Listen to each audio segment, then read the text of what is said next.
90s के दशक में बॉलीवुड ने कई ऐसे चेहरे देखे जिन्होंने विलन के तौर पर पर्दे पर खौफ पैदा कर दिया, लेकिन रियल लाइफ का डर असल जिंदगी के दर्द के आगे कुछ भी नहीं रहा। ऐसा ही एक नाम था महेश आनंद। लंबा कद, खतरनाक बॉडी लैंग्वेज और चेहरे पर ऐसा रौब कि हीरो भी कांप जाए। लेकिन अगर कोई सोचता है कि महेश आनंद की जिंदगी किसी हिंदी फिल्म के विलन की तरह थी, लाइक पैसा, शोहरत, ऐशो आराम, तो गलत सोचता है। महेश आनंद की असली जिंदगी एक बर्बाद करने वाली त्रासदी थी। 5 बीवियां, 12 रिलेशनशिप और फिर भी अकेली मौत। महेश आनंद की जिंदगी में औरतों की कोई भी कमी नहीं रही। 5 शादियां की, 12 महिलाओं के साथ उनके रिश्ते रहे, लेकिन जब मौत की घड़ी आई तो 3 दिन तक उनकी लाश सड़ती रही, कोई पूछने तक नहीं आया। आखिर ऐसा क्या हुआ कि 90s के दशक का ये खूंखार विलन अपनी जिंदगी के आखिरी दिनों में दर दर की ठोकरें खाने पर मजबूर हो गया था। पहली वाइफ बरखा रॉय, रीना रॉय की बहन थी ये।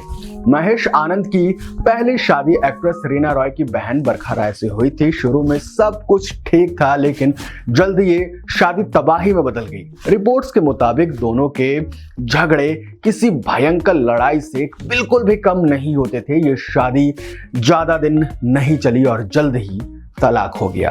दूसरी शादी एरिका मारिया डिसूजा से हुई, जो मिस इंडिया इंटरनेशनल रह चुकी थी।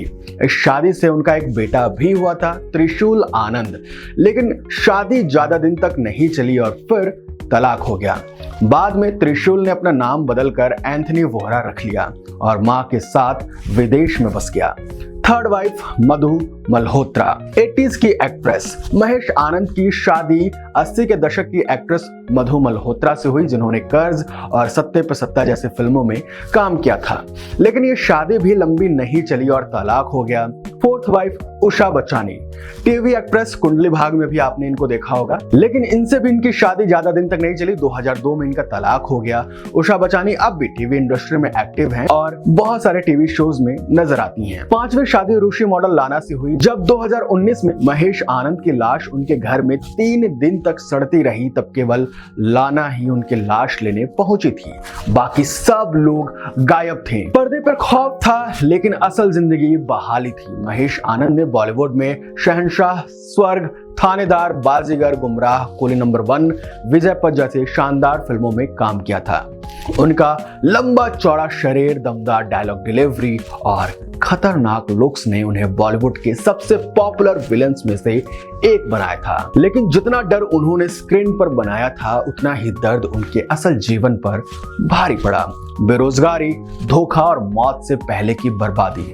1999 में महेश आनंद को फिल्मों में काम मिलना बिल्कुल बंद हो गया। एक वक्त पे जो स्टार 6 करोड़ की प्रॉपर्टी का मालिक था, वो रोटी तक के लिए मोहताज हो गया। सौतेले भाई ने 6 करोड़ का चूना लगा दिया। शराब और डिप्रेशन ने बर्बाद कर दिया। रिश्तेदारों और दोस्तों ने साथ छोड़ दिया। 2019 में उनका शव उनके मुंबई वाले घर में सड़ता मिला। 3 दिन तक किसी को खबर नहीं थी कि महेश आनंद मर चुके हैं। जब घर से बदबू आने लगी, तब पड़ोसियों ने पुलिस को खबर दी। उन्होंने एक आखिरी पोस्ट किया, एक दर्द से भरी हुई चिट्ठी लिखी। मौत से कुछ दिन पहले आनंद ने फेसबुक पे लिखा था कि अब मेरे पास खाने के लिए भी पैसे नहीं है, सबने मुझे छोड़ दिया है। जो कभी मेरे करीबी थे, वो आज मुझे पहचानते तक नहीं है।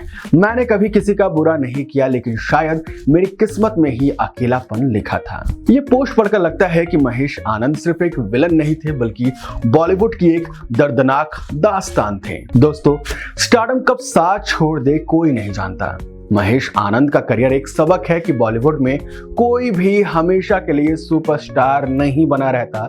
एक जमाने में इंडस्ट्री का टॉप विलन थे ये, पर कुछ सालों में ही इनका नाम लेने वाला भी कोई नहीं बचा।